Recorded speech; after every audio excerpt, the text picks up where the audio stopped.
Every time Apple releases something new, I get the urge to throw money at them. You know that feeling?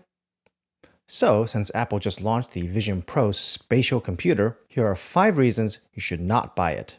And hopefully this saves both you and me a bunch of money. Speaking of money, reason number 1 not to buy the Apple Vision Pro is the price. At $3,500, it is extremely expensive, especially when you consider that there are high-quality VR headsets like the Meta Quest 3 available for $500, which is just 15% of the Vision Pro's cost. That means you can get 7 Quest 3s for the cost of a single Vision Pro. What's more, the $3,500 starting price only gets you 256 gigabytes of storage, and Apple has the audacity to charge $200 for a 256 gigabyte storage upgrade to 512 gigabytes, and another $200 to upgrade to 1 terabyte. Honestly, they should have just included 1 terabyte as the only and default storage option at the $3,500 price point. And if you don't have perfect vision, which is probably most of us, you'll need to get the Zeiss optical insert to use the Vision Pro since it doesn't support wearing glasses, which is another $150. And you better pony up an additional $500 for AppleCare Plus, which, by the way, is the total cost of a Meta Quest 3. Because if you happen to crack the cover glass on your Vision Pro, you only need to fork out $300 on top of the $500 you already paid to get it fixed. And if you don't have AppleCare, well, be ready to pay $800 to fix the glass, or a whopping $2,400 if something else is broken. That's almost 70% of the cost of a brand new one. And don't forget the sales tax for another 10% on top in many places, which is another $350 to $400 on your initial purchase, bringing the price point well above $4,000 for the pleasure of being an early adopter of the Vision Pro. And reason number 2 is exactly that the experience of using the Apple Vision Pro is indeed one of an early adopter, as the device is currently lacking in app support. Apple's list of included apps at launch shows that 15 of the pre-installed apps, around 60%, are optimized for Vision Pro, while the other 10 are not. Now, given this is the state of Apple's own apps, it's likely that the third-party app support for Vision Pro is going to be much worse for the foreseeable future, given that the device was just introduced and priced to exclude the mainstream market. And even worse is that popular apps including YouTube, Netflix, and Spotify have already announced they actually won't be supporting the Vision Pro at all, which seriously hampers its ability to be an amazing home theater and media experience. You'd be well advised to wait and see if this is a trend that continues to spread before investing in this ecosystem. But even if you could do all you wanted on the Apple Vision Pro, reason number 3 to avoid it is that you won't be able to do it for long.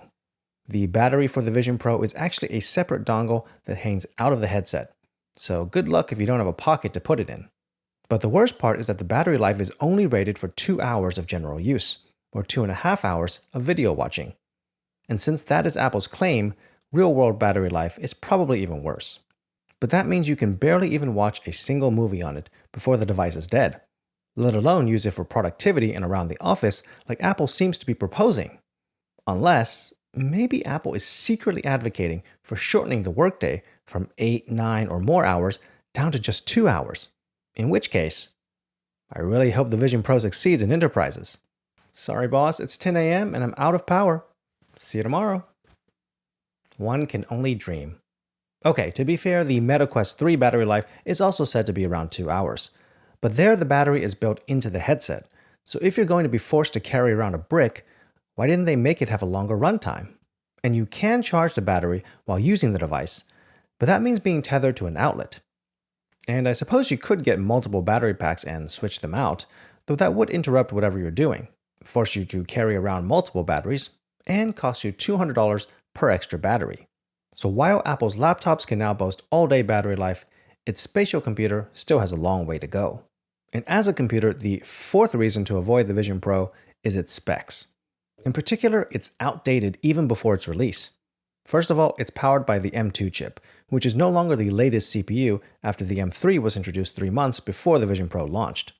The refresh rate only goes up to 100 Hz, while the Quest 3 can do 120 Hz, again at a fraction of the price.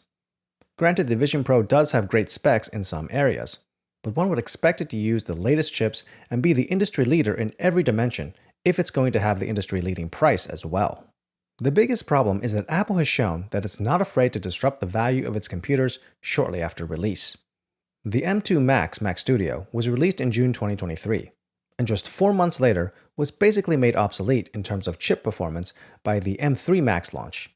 Of course, Apple's not going to refresh the Mac Studio with the M3 series chip until later, but by the time they do, the M4 chip will be right around the corner, so the Mac Studio will always be nearly one chip generation behind. This seems to be the case with the Vision Pro as well. Releasing on the M2 chip this late into its lifecycle either means that they're always going to be relatively underpowered within Apple's computing lineup, or they'll have to release a refresh soon after to bring it up to date.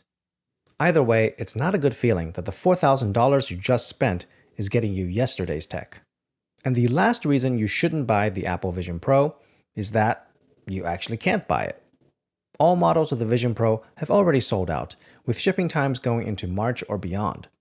So if you were unlucky enough to be one of the 80,000 who managed to get their order in early, I'm sorry, but this is a blessing in disguise for the rest of us. After all, we still have time to regret placing an order and click undo before 4,000 big ones leave the bank. But in all seriousness, the Apple Vision Pro is in the first generation of a completely new type of product for Apple, and that usually means it's a good idea to wait before buying. If not for a second generation, then at least for initial launch issues to be addressed. So here's to hoping that you'll have spent that $4,000 on something else in the coming months, and you won't be able to afford the Vision Pro anymore once it comes back in stock.